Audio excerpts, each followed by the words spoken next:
Welcome to the complete collection of John Stockton's greatest stories. First and foremost, I want to say a massive thank you to everybody who's been supporting this series thus far. You guys have shown a lot of love, and it's making this a very exciting series to continue on with. If you have missed any of the videos in the series, there is a link down below in the description box and on the screen right now. You can click on that link and it will take you to a playlist that has every episode so far of this series.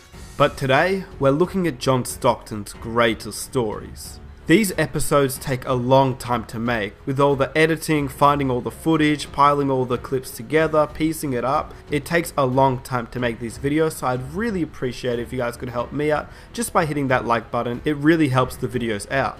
If you are new, feel free to hit that subscribe button and don't forget to hit that notification button so you never miss an episode in this series. Lastly, comment down below which player you would like to see next in this series, and without further ado, welcome to the complete collection of John Stockton's greatest stories. I can remember coming into camp and seeing things he was doing. I was like, God, I used to think my point guard was good. I said, God, he's good. If you were starting a franchise today, who's your number one pick out of all the players in the NBA? Well, I'll tell you, you won't believe this, but I like Johnny Stockton. I think he's the most complete person in his position. One of the greatest point guards to ever play the game. I've always said I think John Stockton is the perfect point guard. You can't be fooled by that, real nice face and, that real quiet demeanor. When he stepped on the court, he was out to get you. A guy who probably controlled a team and a game better than anybody I've ever seen. Probably one of the greatest players to ever play the game in his position. His sense of where he was on the floor, his peripheral vision, you'd say, how did he see him? Huh? Oh, he's over there. Boom, he throws the pass over there. You can't teach what John Stockton can see. It's one of those guys, every team wants a guy like John Stockton. John Stockton he's one of the best I ever played against, but those were illegal picks. Let's get that out the way. I played against John since I was 13 years old, and he's a much better outside shooter, much better with the basketball. And when you're talking about, Nash and Stockton, I just think from a toughness standpoint, I don't think there's a comparison. Well, he's the best point guard of all time. When you played against John, I mean, you had to bring your lunch. I mean, there was a toughness about him that he carried that, I don't know if we have anybody in our game today that really brings that to the table.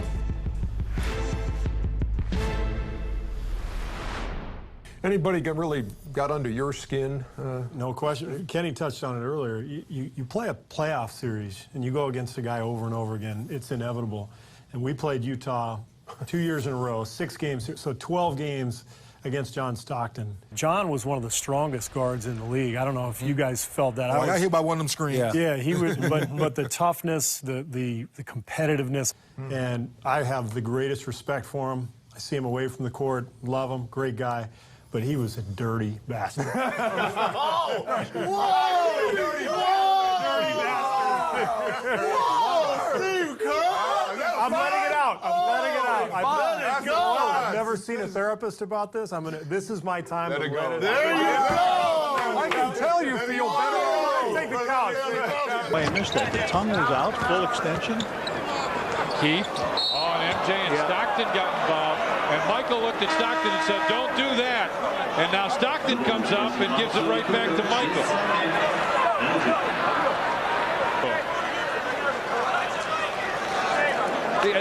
We started this ball game off by saying that he does little things like that to drive you nuts.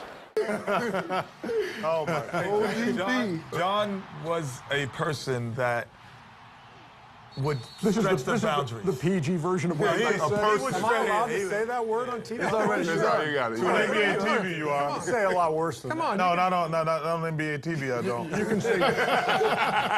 You can say dirty as much like as you want. HBO. NBA TV is like HBO. I think that John understood there's a personal space law, and he understood how to invade that. And as a guard, when I'm talking to you, Ernie, I'm going to talk to you here. But John Exactly. It's so comfortable even as we playing speak. the kind of European way. A little bit closer than you said. You're shooting a jump shot. It's respect that a guy's shooting a jump shot that you can't block it, so you kind of just contest. John made like he could block it, and he'd get under your feet. When you're running out, the ball is out of bounds, he's running out. He'd like this trip that he would do, and all of a sudden the guy would trip and they throw the ball in at the same time, and he'd go down and lay it in. So he had a lot of those type of bastardly moves. The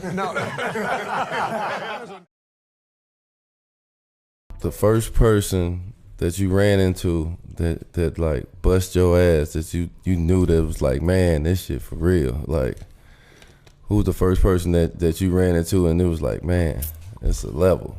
John Stockton.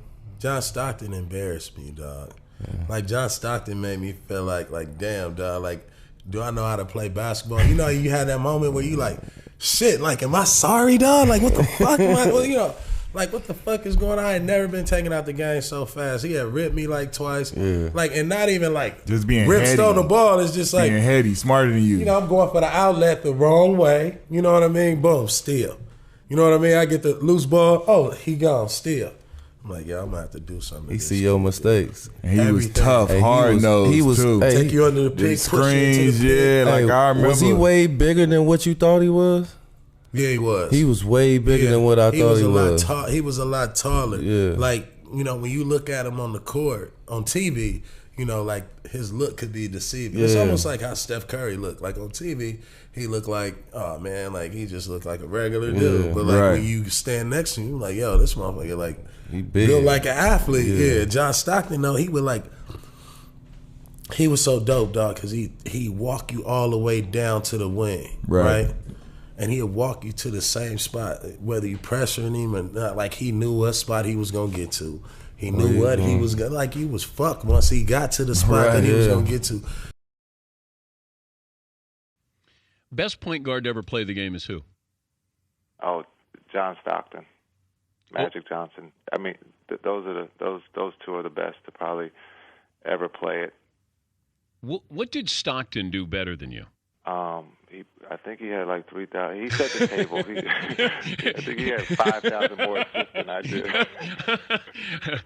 Okay, all right.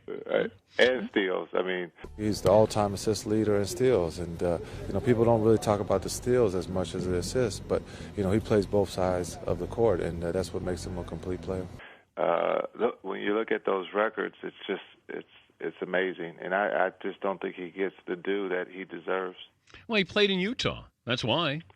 Well, yes, that's fine, but still, I think sometimes he's left out of the mix of, you know, great point guards, great point guards, and we forget to sometimes mention him. Now, I remember one story when we had lost a few games in a row. We were back east, and we were in Charlotte, okay? And someone, namely a point guard named John Stockton, had overheard something supposedly on the radio that Grandmama Larry Johnson had said about Mailman. Do you remember this? Yeah, he got my goat that night. He needed something to get us going. Mailman went, I think, for 56 that night. Yeah, and I got every pass, I think, from Stock. Right. You fabricated a quote? Is that the story? You made up a quote? He lied. Forget the fabricating. He lied. Okay, Steve, I had some reliable sources that told always get away with reliable sources that told me that somebody had said something. I merely relayed what I had heard. He's training for a career in journalism. This guy's got all the makings of a guy. You hear? Reliable source. My source told me. Okay. I've never really gotten over my first year I got traded to Houston, and he hit the shot over me to send the Jazz to the finals. Russell will inbound at half court. Stockton, open three. Hit it! John Stockton sends the Utah Jazz to the NBA Finals. That was so many things all wrapped up into one. It was our first chance to go to the championship. It was really the first time we'd been able to beat Houston at anything, or they just year after year we kept running those guys in the playoffs, and to finally get over that hump. That was, I think, a snapshot of John Stockton that we have never seen before. I think other than the night that he was honored at the Delta Center, the most emotional we've ever seen him. Welcome back to Primetime Stockton. And Larry, you watched that again, I saw, with great detail, attention to detail. Yep, and I got to tell you what happened in that play. And if you can see it again, it would mean even more. But at the timeout, the coaches are overdoing their thing, and Carl says, "Hang on." He says, "Let me tell you what we ought to do." He says, "Stockton, I guarantee you will be open."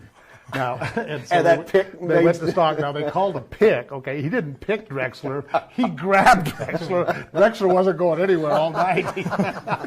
and he didn't get called for it because they were watching Stock. And then the infamous Bill Walton, and he drilled it. That had to be one of the great moments in Jazz history. Stockton, open three. Yes! I was going to come to you about that because so many people miss the pick, which is the reason the whole thing worked. And as Larry said, it really wasn't a pick. It was like 4th and 1, and you stopped the running back. Well, it's like in a game like that I think one of the all-time greatest games. You force a referee to make a call, make him make an offensive foul call, and not a lot of them would do it. So I had it in my mind that if it's any time that they're going to do it, which who knows what would happen, I said, you know what, Stock? I said, "You're going to be open." He looked at me, he said, "Okay." And Coach Sloan looked and just sit down. Like, you guys go on and do what you want to do. And I went out there, and it's like, that's the only thing that came to my mind is not just say bear hug him, but hold him and see what happened. And when Stock was so open, when the ball left his hand, I knew it was in. It's just one of those things. So it was like, man, it was unbelievable. Yeah. Most memorable play in your career? Oh, yes. By 4, that play right there. And he had a lot of them, but just that play right there. And I think that's the most excited I've ever seen John. But it's like some of the hits he took in the game for me. And people need to go back and realize half of those points I wouldn't have got unless I was wide open under the basket. But just the intensity and what he brought to the game was just, I don't know, it's just unbelievable. John Stockton was one of the toughest guys I ever played against there.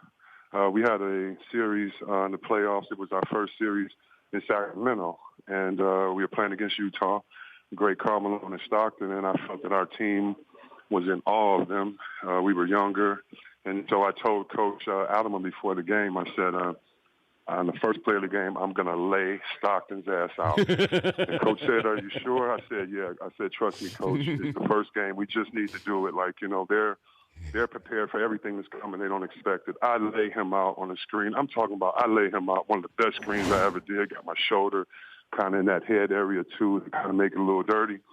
He pops up off the ground, pats me on the butt, and says, "Nice screen." Do you know how demoralizing that is? You know what I mean? So, yeah, he was one of the toughest guys, and I loved it, too. After that game, we would play him in the playoffs, and I would make rookies wait on the bus, and I would say, "Watch the baddest man in the world pull up." And they're like, "What do you mean?" They think I'm going to talk about, like, his cars and all this. And John Stockton would come to the game, literally in a minivan, pop his kids out, come in there, and bust us up. And he would show up, and he would probably have a plaid shirt on and, jeans or something, his hair parted neatly on the side. Look, he'd be so unassuming. He'd be a guy that they'd probably check his ID in other arenas. Oh, yeah. You even thought he was, coming straight out of Catholic church, one of the kids up there, lighting the candles, or you thought, yeah, he was the valet. You definitely didn't think he was as bad a man as he was, but he knew that, and he knew that being unassuming was part of his swagger. So he knew that, and he used that to his advantage too. And every once in a while, on the bus, we would hear it from the back of the bus coming out. Some cliche that I had, And that guy wasn't ready. When we called on him, we pushed his button, but he wasn't ready. And John could imitate that. Dantley, you're making $1 million a year. Griffith, you're making 500,000, 300,000, 600,000. What's Larry Bird worth? 18 million, 20 million? He's kicking our butts. He was trying to motivate us. We were down by 20, so we went out and lost by 30. A guy who still apparently gets in fights at pickup games, if we can believe what we hear in Spokane, Washington. Well, the thing about Stock, and I have to go back to Coach and Larry, one of the, if not the toughest player I ever played with. Literally, guy used to, when he used to set picks for me, and I felt bad. I knew the ball was coming to me. Every single time he would set a pick, in every game, I would say, God, Stock, be careful. And he looked like, what, you know?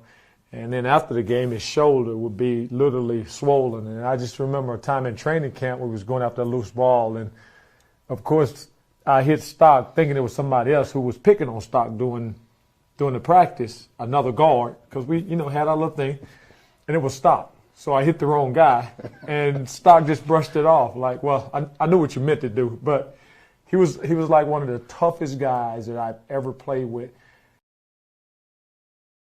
You said that he was the one guy you just could not get under his skin. That you couldn't get under their skin. Were there John guys? John Stockton. Really? Could never. How is that? Because John Stockton never said anything to no one. He didn't never say nothing to me. When I go at him and I say something about him, he'll just walk like he didn't see me, like I wasn't even there. He doesn't go out there and play around with the game. He's very serious about it. He's a smart basketball player. You know, everybody say he's dirty, but I think that's wrong. I think that's not a statement for him. I think that they should understand he goes out and play basketball the way he knows how to play, hard. He always just stayed away from me. He didn't say a thing to me, and it got to me so much because what he did is he just didn't pay attention to me. And then if I say something, anything about him, I cuss or anything, he'll just walk away. And that was a problem. When you don't give me a response, that really hurts me because then you're not listening to me. And he was the only guy that ever did that, never listened to me. And I said, what am I doing? And then all of a sudden, he'll tell me, he'll take a charge, he'll get me on the bench, and then he'll just look at me and nod. And then I figured it out. I said, I gotta stop talking to him. I just gotta play him.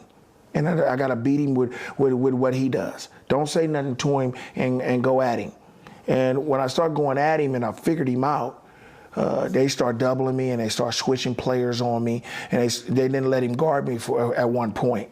And then I said, okay, I figured him out. I figured him out. Don't say nothing. Just go at him. And then the game became more competitive with me and him. It wasn't like I was scared of him. Hardest person you ever guarded, man? I'm going to say John Stockton, man. I've been getting a lot of slack for this guy here. Everybody's been asking me why he is the toughest person to guard other than instead of Michael Jordan. First of all, it's my opinion. So that's the way it's going to go. You made some headlines today because you said that John Stockton was more difficult to defend than Michael Jordan. Blasphemy to me. And you have to defend yourself because how often do you really guard Michael Jordan? Man, listen, he was a guy who was fundamentally sound. He would set picks. He would do the right thing. He'll shoot 12 times, make 10, and all that. He was just great. He wasn't tougher than Jordan. Yes, he was. You just didn't. Yes, he was. Gary, you guys didn't play against him. I did. Gary. Let me ask you this seriously, because when you say that, people are going to be like, "Are you joking me?" And they did today. A lot of people. Right, I know. A lot of people. So and I got to get enough time to explain Not just based off the number of times that you saw John Stockton, but you're saying that he was more fundamentally sound than Michael Jordan. We were more athletic than he was. We were mad because he set picks and said he was dirty. If a guy comes and shoots 12 times, makes 9 of them, shoots 8 free throws and makes 7 of them, that's 20-something points and have 15 assists and 4 steals a game and works out with Karl Malone and can do it on a continuous basis, and I have to play against him 7 and 9 times a year, that is hard to guard. No, I believe that. Gary, let's be honest. You just didn't like playing him because he wouldn't talk back to you. True, that's true. That's true. That's the thing, too. He wouldn't talk back to me. With Michael Jordan, he's a competitor. He's going to go back at me. That is easier for me to deny him the ball and do a lot of things. Wow. Then he gave you 50. Oh. He didn't give me 50. You got to read get your stats right, baby. Just a little short story about him. He's the only guy, when I got in the NBA and I wasn't as good as I thought I was going to be for the first 2 years, I watched him. And when I watched him, he's a player that all kids should watch right now. I might have been more athletic than he was, but he did it the same way every night. Every night. For a guy, for him to only play 32 minutes, come in and shoot the ball 12 times, make 9 or 10 of them shots, shoot 8 free throws and make 7 of them, and then have 15 assists and 4 steals. That's the reason why he's the hardest person I ever had to guard, and that's why I respect him very much.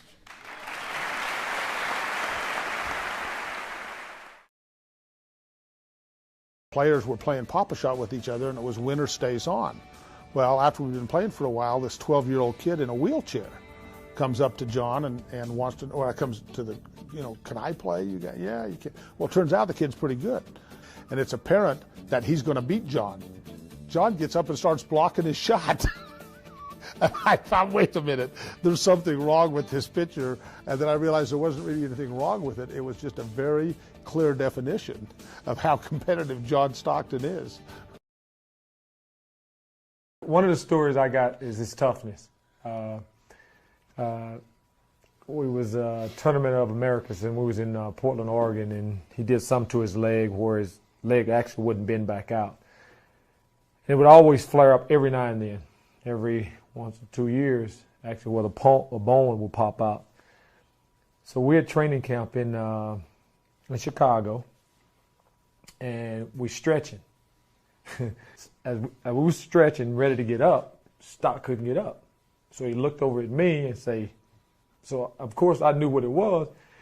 So he called a trainer over, the trainer from Miami, and he said, look, you need to pull on this really hard and it'll pop back in. Well, this guy here wanted no liability at all. So I watched as he did it himself. When he went to the Olympics, he had a broken fibula, and a lot of players, it would have been a way to cop out. I made the Olympic team, but I broke my leg or something. But he continued to compete. There are a lot of great players in this league, but somehow they seem to get injured or miss games. And John Stockton, you pretty much can pencil in 82 games every year, and you know what you're going to get. And it doesn't matter if he's banged up, if he's sore, if he's hurt. You know he's going to be there. You know he's going to play the minutes, and you know he's going to produce. He shouldn't have played a number of games, and he was hurt sometimes so bad that I wouldn't even get eye contact with him in the game. I'd just say, how you doing? Oh, I'm fine. I'm ready to play. Never use excuses. I've seen him, with a little nagging injury here, a little nagging injury there, and right at game time I say, are you ready to go? Yep. And that has been John Stockton's greatest stories. If you enjoyed the video, I'd really appreciate if you guys could hit that like button. It really helps the channel out. If you enjoyed this video and you'd like to see more, be sure to hit that subscribe button and the notification button so you never miss an episode of this series. Comment down below which player you'd like to see next, and here are 2 episodes of this series you might enjoy. With that said, I am out. Peace.